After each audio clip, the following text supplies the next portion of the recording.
So, what is exactly this invisible magic I keep going on about in my videos? I said in my last video, remember that on the number one skill to actually develop your easy and light study routine, I said that the most important step of the Everyday Nano Method is this invisible step of choosing the right elements and the right sentences. And I had so many great comments, especially on Medium, where I write my blogs as well. In terms of, can you give more examples about the future memories? You only talked about past memories. I will do that in this video.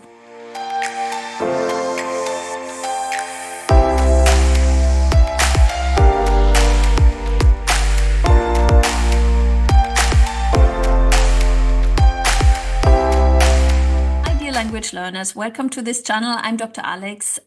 I'm your social psychologist to help you become fluent faster and to speak very soon in your next language with unshakable confidence. Future memories are these invisible magic makers in terms of becoming fluent because they actually are things you really want to say. And what you do what actually your brain does automatically, subconsciously, when you want to say something, you switch on memorization mode really quickly, and in terms of your brain goes, oh, this is so important, let's pay attention here, I want to say something, I need to do that in real life. This is, by the way, also why in my language classes I do so many role plays, because whenever you really want to engage with a real person or in a social situation, your brain will memorize faster.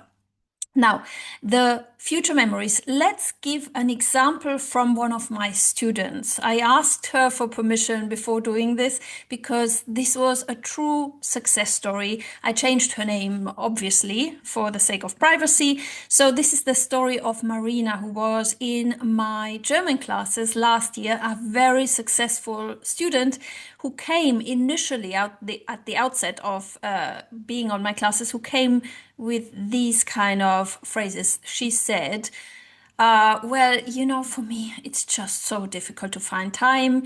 Also, it seems so complex, and all the sentences I learn sentences. I learn not only single words. They are not really giving me anything, so I forget them. And also, I think it's due to my age. Marina is 75 years old. Due to my age, I think it has become so difficult to memorize. It's not like in when I was younger.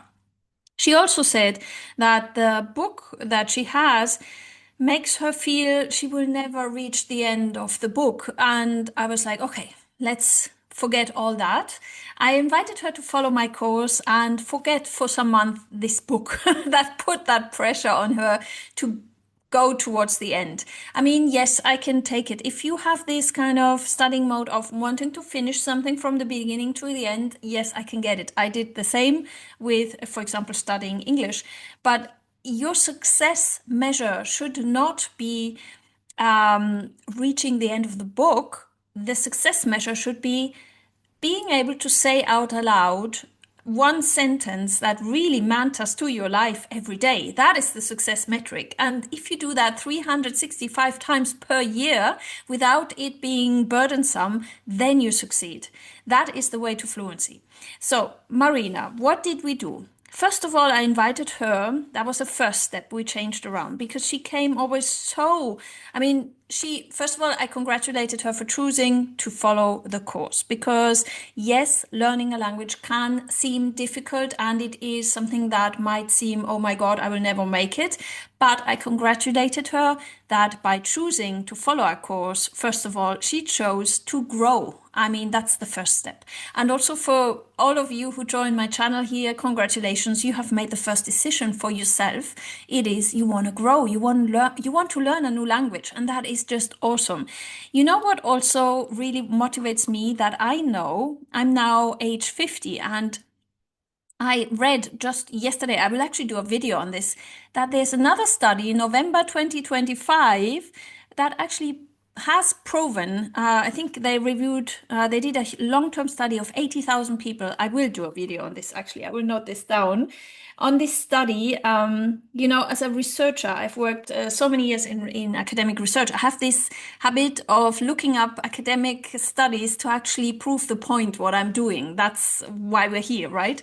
So in this study, they found that yes, learning a language can actually completely revitalize your brain. It actually makes it makes the span of having a healthy brain much longer. So it is something you do for your health as well.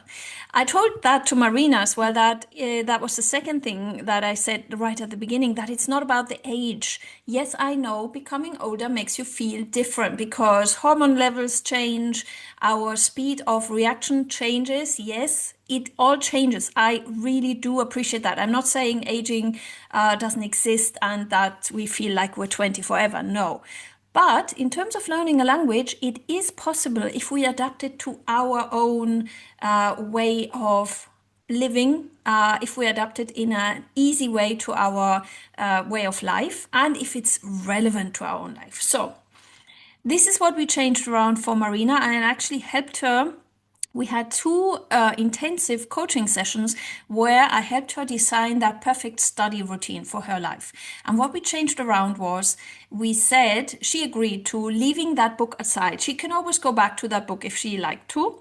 It's not saying books are bad, but if it creates her overwhelm, why should she go back to it? Because it just created that feeling of overwhelm. And as you know, I'm a social psychologist. So the first one is the emotion, the feeling. So what do you feel when you engage with that book? If you feel negative, leave it. It doesn't serve you. You need to first of all focus. And that's what we did. So the first element we changed for Marina was we said every day she should pick something she would live the next day or that she has lived the last day. So in her case was, for example, she said, so I said, give me an example. What do you have on for the next weekend, for example, or the next day? She said, oh yeah, the next thing, and it had to be positive, by the way. It has to be something positive. Don't focus on negative events. So because also the brain will actually prefer to learn things that give that positive feedback. So she said, "Oh yeah, I can think of something. It's I will meet my grandchildren on the weekend, and one of them is at school and learning German. So I will try to converse with him in German."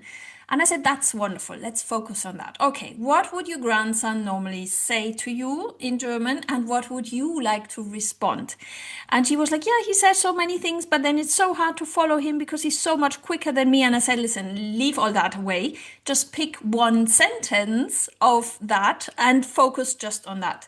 So he said, so she said that one of the grandsons said many times to her, can you read us a story, please? Can you read us a story? Okay, if he says that in German to you, what do you then respond? And she said, well, I don't know. I can't really remember anything. So I said, okay, we start with that little micro element.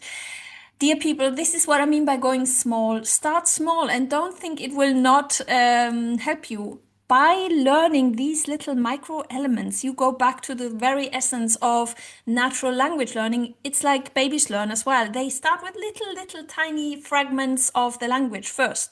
So she chose, and she trusted me, and I thanked her for that. She chose only, oh, thank you, let's do that in German. So we practiced with her for that next situation. So the future memory was imagining, that is a future memory, imagining that you will engage with your grandson and he says, can you read us a story?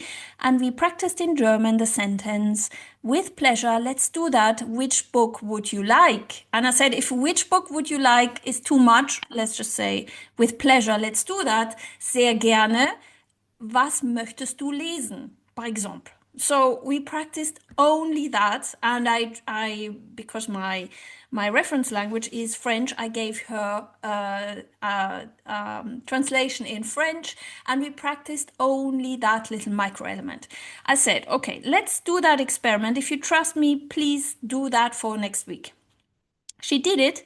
And on the weekend, she tried out that sentence, and apparently she came back the next week and she was like, "Oh wow, I got a really, really big smile from my grandson." And he loved it that I all of a sudden was able to reply something. And I said, "Okay, let's keep going like that."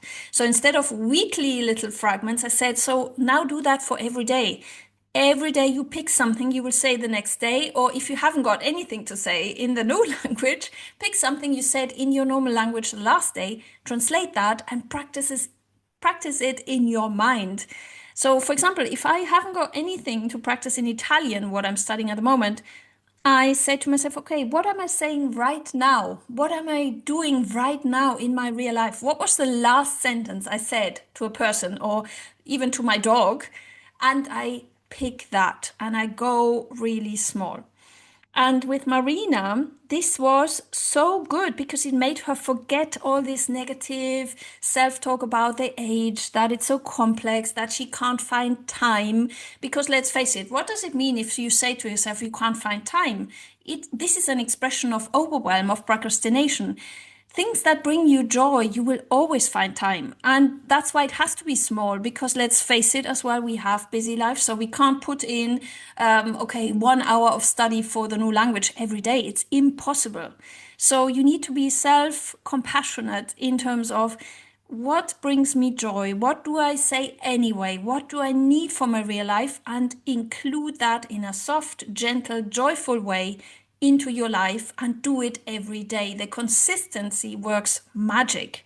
I mean, the consistency is just so good because you always think on the day, oh, it was just that. Oh, it's already finished. Okay, great. And you carry on and you have learned over the course of a whole year, you have learned 365 expressions to go with. That is a very solid A2 beginners, or how do they say now, beginners expert level. I mean, that means you can already manage simple social conversations. So, uh, case studies like the one that I just told you from Marina tell me that this really works also at any age, because if you are self-compassionate, if you cut it really small, if you make it relevant to your own life, if you only pick things that bring you joy, your brain will go automatically on memory mode. I mean, at any age, we will remember positive events. At any age, we will remember what made sense to us, what we needed to communicate. At any age, we will remember what we lived. We need real experience to practice language. It can't be something that you get from a book. I'm actually not talking about the book here. It can be also an app or artificial intelligence. It can be any medium that brings you sentences that are not relevant to you. They are kind of determined to be forgotten, because if it's not relevant to your life, your brain goes, oh, so what? That's about language learning. Language learning needs to be relevant to your life. That is the essence. So please, I'm so excited now to hear your comments. Drop me a comment how this made sense to you, what resonated, and what you would like to hear for the next video. Thank you so much for joining me, and see you again next week.